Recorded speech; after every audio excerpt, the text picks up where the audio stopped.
All right, this question's from Brett. Oregon fan here. There are some small rumblings with Cristobal and his coaching decisions and whether he is the guy. Obviously, we love his recruiting, but fans want the Ducks to capitalize on the talent we have. I'm on Cristobal's side. Basically, I've got the Bo Pelini situation running through my mind. Be grateful for what you have. I'll take top 7 recruiting classes all day and try to figure out the coaching issues later. Oregon fans are crazy for wanting to kick the tires on other coaches, right?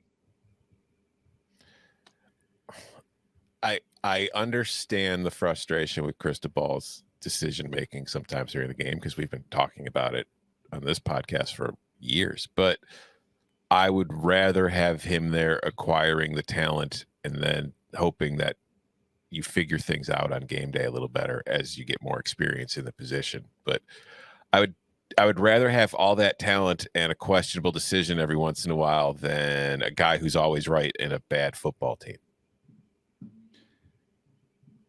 I think you're crazy to go. Like, if there are Oregon fans thinking, hey, we could do better, good luck trying to find it. Like, it wasn't that long ago. Everyone was panicked. Like, hey, we can't let him go to USC. Like, it shows you the fickle nature of college football. But I do think what is fascinating and probably contributing to some of this frustration is what Justin Herbert's doing in the NFL.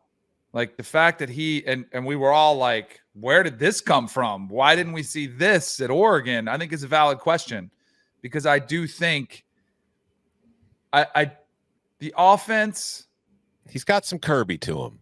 Yes, I would say that. And it shouldn't be surprising. Offensive line guy, wants to run the football, wants to be physical.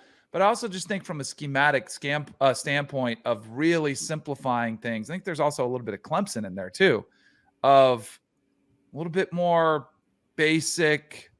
I don't know if they you want to maximize your potential. And I think Justin Herbert's probably the greatest example of not maximizing that potential. But I would say, I wonder how much that's contributing to some of the consternation of Oregon fans. But I mean, I'm saying time to self-reflect. Let's do some self-scouting. Let's see how we can get up to times to take advantage in this big chess match that we talked about on here. Let's see how we can make better moves. Not do we get a new player at the game. Like that to me is ridiculous for Oregon to even consider that. Yeah, I totally agree. Like you guys can have kind of micro frustrations with your coach, but still need to see the big picture that he's done an excellent job there at Oregon.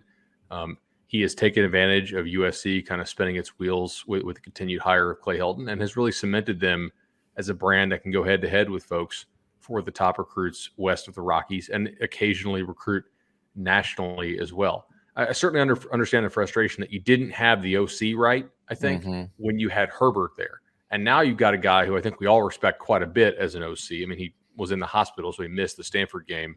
Other than that, the offense has looked pretty good despite who's your favorite receiver on Oregon? You know what I mean? They don't really have dudes that scare you right now. I don't really believe in Anthony Brown all that much. And for the most part, Joe was making it work there. I thought that was an inspired hire.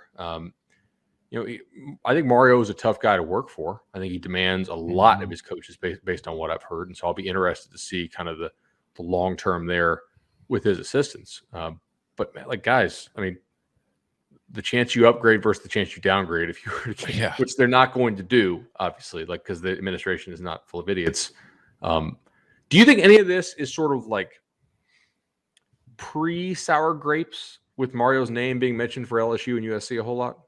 Like they're kind of like getting ahead of the narrative. And I think it's mostly fans are just pissed they lost to Stanford.